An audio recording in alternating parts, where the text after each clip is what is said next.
નમસ્કાર. દિવસભરના તાજા સમાચારોમાં તમારું સ્વાગત છે. તમારી સાથે હું છું પિનલગીરી ગોસ્વામી. સમાચારો વિસ્તારથી જાણીએ એ પહેલા મહત્વના સમાચારો ઉપર એક નજર. નમસ્કાર મિત્રો. આજની વિડીયોમાં વાત થશે દેશ અને દુનિયાના ટૂંકા સમાચારની. આજની વિડીયોમાં સૌપ્રથમ વાત કરીશું ભારત અને પાકિસ્તાન વચ્ચે અત્યારે ઘર્ષણ ચાલી રહ્યું છે, ત્યારે ડિજિટલ અને વોટર સ્ટ્રાઇક બાદ હવે સેટેલાઇટ સ્ટ્રાઇક પણ કરી દેવામાં આવી છે. સેટેલાઇટના રેડિયેશન પાકિસ્તાનને ન મળે તેવા હેતુથી પ્રતિબંધ લગાવી દેવામાં આવ્યો છે. બોર્ડરીય વિસ્તારમાં જામર પણ લગાવી દેવામાં આવ્યું છે, જેથી સેટેલાઇટના રેડિયેશન ન મળે અને પાકિસ્તાન આપણી માહિતી ન મેળવી શકે. મિત્રો, અન્ય મહત્વના સમાચારની વાત કરીએ તો સ્વીડનના ઉપસાલામાં અંધાધૂંધ ગોળીબારની ઘટના બની છે. હેર સલૂનમાં મચી હતી અફરાતફરી, જેમાં 3 લોકોના મોત થયા છે. મિત્રો, અન્ય મહત્વના સમાચારની વાત કરીએ તો ડરના માર્યા પાકિસ્તાને ટ્રમ્પ પાસે માગી છે મદદ. કહ્યું છે કે અમે મોટા દેશ સાથે યુદ્ધ કરવા નથી ઈચ્છતા. ડરના માર્યા હવે પાકિસ્તાની મિત્રો ઊંઘ હરામ થઈ ગઈ છે. ટ્રમ્પ પાસે હવે મદદ માગવા માટે દોડી આવ્યા છે. કહ્યું છે કે અમે મોટા દેશ સાથે યુદ્ધ કરવા ઈચ્છતા નથી. મિત્રો, અન્ય મહત્વના સમાચારની વાત કરીએ તો પાકિસ્તાનનું વધુ એક દુસ્સાહસ સામે આવ્યું છે. ભારતીય સીમા પાસે તેમણે ટેન્કો પણ ઊભી રાખી છે અને લાઈવ ફાયરિંગની પ્રેક્ટિસ પણ કરી રહ્યા છે. મિત્રો, અન્ય મહત્વના સમાચારની વાત કરીએ તો કોમર્શિયલ એલપીજી ગેસ સિલિન્ડરના ભાવમાં 14.50 રૂપિયાનો સસ્તું થયું છે, પરંતુ ઘરેલું ગેસ સિલિન્ડરમાં કોઈ ફેરફાર કરવામાં આવ્યો નથી. મિત્રો, અન્ય મહત્વના સમાચારની વાત કરીએ તો પહેલગામથી ધ્યાન હટાવવા માટે જાતિગત વસ્તી ગણતરીનું કાર્ડ ખેલ્યું છે. પાકિસ્તાન સાથે તણાવ વચ્ચે સંજય રાવતનો મોટો દાવો સામે આવ્યો છે. મિત્રો, અન્ય મહત્વના સમાચારની વાત કરીએ તો સામ, દામ, દંડ અને ભેદ. પહેલગામ હુમલા પછી ભારત પાકિસ્તાન સામે ચાણક્ય નીતિ અનુસરતું હોય તેવું લાગી રહ્યું છે. ત્યારે મિત્રો, અન્ય મહત્વના સમાચારની વાત કરીશું. ભારતની વધુ એક મોટી કાર્યવાહી, સરહદે જામર લગાવી દીધું છે, જેથી પાકિસ્તાની યુદ્ધ વિમાનોને સેટેલાઇટ સિગ્નલ મળતા અટકી જાય. મિત્રો, અન્ય મહત્વના સમાચારની વાત કરીએ તો સુરેન્દ્રનગરમાં શહેરી વિસ્તારમાં ગેરકાયદેસર કાચા તેમજ પાકા દબાણો દૂર કરવાની કામગીરી ચાલી રહી છે. ત્યારે રતનપુર ભોગવા નદીના કાંઠે પણ ગેરકાયદેસર બનાવવામાં આવેલા પાકા મકાનો સહિત દબાણો તંત્ર દ્વારા દૂર કરવામાં આવી રહ્યા છે.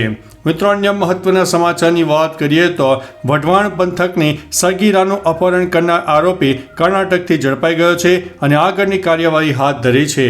મિત્રો, અન્ય મહત્વના સમાચારની વાત કરીએ તો ખેડા જિલ્લામાં બાજરીનું 25,718 અને ડાંગરનું 17,901 હેક્ટરમાં વાવેતર થઈ ચૂક્યું છે, જે એક અગત્યના સમાચાર કહી શકાય છે. મિત્રો, અન્ય મહત્વના સમાચારની વાત કરીએ તો મધ્ય ગુજરાતના આણંદમાં એકતા રેસ્ટોરન્ટ અને નિશાંત હોટલને મહાનગરપાલિકાએ સીલ કરી છે. આરોગ્ય વિભાગે દરોડો પાડતા તેમાં એક ફૂગજન્ય ખોરાક મળી આવ્યો હતો. ઉપરાંત વાસી ખોરાક અને સ્વચ્છતા નહીં હોવાને કારણે આ જે હોટલના એકમો છે તેને સીલ કરી દેવામાં આવ્યા છે. મિત્રો, અન્ય મહત્વના સમાચારની વાત કરીએ તો પાકિસ્તાને ભારતીય ગીતો ઉપર લગાવી દીધો છે પ્રતિબંધ. માહિતી અને પ્રસારણ મંત્રાલયે આપી દીધી છે મોટી જાણકારી. મિત્રો, અન્ય મહત્વના સમાચારની વાત કરીએ તો અમેરિકામાં ખતરનાક બીમારી ફેલાઈ છે.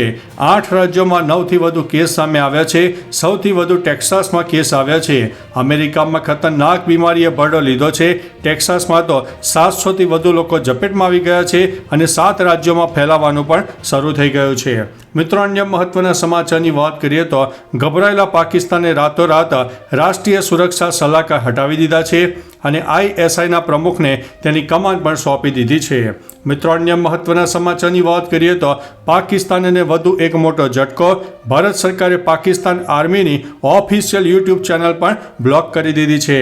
મિત્રો, અન્ય મહત્વના સમાચારની વાત કરીએ તો ઇંગ્લેન્ડ પ્રવાસ માટે 35 ખેલાડીઓની યાદી તૈયાર કરવામાં આવી છે. અક્ષર પટેલ અને શ્રેયસ અય્યરનું નામ નથી. મિત્રો, અન્ય મહત્વના સમાચારની વાત કરીએ તો જાહેર વિતરણ પદ્ધતિ મારફતે પુરવઠાને પૂર્વાવૃત કરવાનો નિર્ણય ટેકાના ભાવે ઘઉંની ખરીદીની કામગીરી સમાપ્ત થયા બાદ લેવાશે, એમ સરકારી સૂત્રોએ જણાવ્યું છે. 2024-25ના ક્રોપ એટલે કે જુલાઈથી જૂન દરમિયાન દેશમાં ઘઉંનું ઉત્પાદન 11.50 કરોડ ટન રહેવાનો સરકારે અંદાજ મૂક્યો છે. મિત્રો, અન્ય મહત્વના સમાચારની વાત કરીએ તો સોના ચાંદીના ભાવમાં જોરદાર ફેરફાર થયો છે. સોનામાં 1500 રૂપિયા અને ચાંદીમાં 2000 રૂપિયાનો કડાકો નોંધાયો છે. મિત્રો અન્ય મહત્વના સમાચારની વાત કરીએ તો પાકિસ્તાનના એક્ટરો અને સેલિબ્રિટીઓના એકાઉન્ટ ભારતમાં બ્લોક કરવામાં આવ્યા છે. માહિરા સહિતના પાકિસ્તાન કલાકારનો ઇન્સ્ટાગ્રામ એકાઉન્ટ ભારતમાં બ્લોક કરી દેવામાં આવ્યું છે. મિત્રો અન્ય મહત્વના સમાચારની વાત કરીએ તો લલ્લા બિહારી કેસનો રેલો હવે નેતા અને અધિકારી સુધી પહોંચશે. બાંગ્લાદેશી ઘૂસણખોરે બનાવેલા બોગસ ડોક્યુમેન્ટ મામલે પોલીસ હવે પૂછપરછ કરવાની છે. મિત્રો અન્ય મહત્વના સમાચારની વાત કરીએ તો આજે અમદાવાદ, રાજકોટ અને કચ્છમાં ગરમીનો પારો 42 ડિગ્રીએ જાય તેવી શક્યતા હવામાન વિભાગે વર્ણવી છે. તો આવતીકાલથી રાજ્યમાં માવઠું પણ થાય તેવી શક્યતા છે. હવામાનમાં પલટો આવે અને ગુજરાતના અનેક વિસ્તારમાં છૂટોછવાયા વરસાદ પણ થઈ શકે છે. મિત્રો અન્ય મહત્વના સમાચારની વાત કરીએ તો આજથી અમદાવાદથી હજ યાત્રાની ફ્લાઇટ શરૂ થઈ ગઈ છે, જે મુસ્લિમ બિરાદરના લોકો માટે એક અગત્યના સમાચાર છે. મિત્રો અન્ય મહત્વના સમાચારની વાત કરીએ તો હવે એટીએમથી પૈસા ઉપાડવાનું મોંઘું થયું. અમદાવાદમાં 3 અને ગુજરાતમાં 5 ફ્રી એટીએમ ઉપાડ પછી 23 રૂપિયા ચાર્જ લેવામાં આવશે. તો ચાલો મિત્રો, ફરીથી દેશ અને દુનિયાના સુપરફાસ્ટ સમાચાર લઈને મળતા રહીશું. ત્યાં સુધી અમને રજા આપશો. નમસ્તે.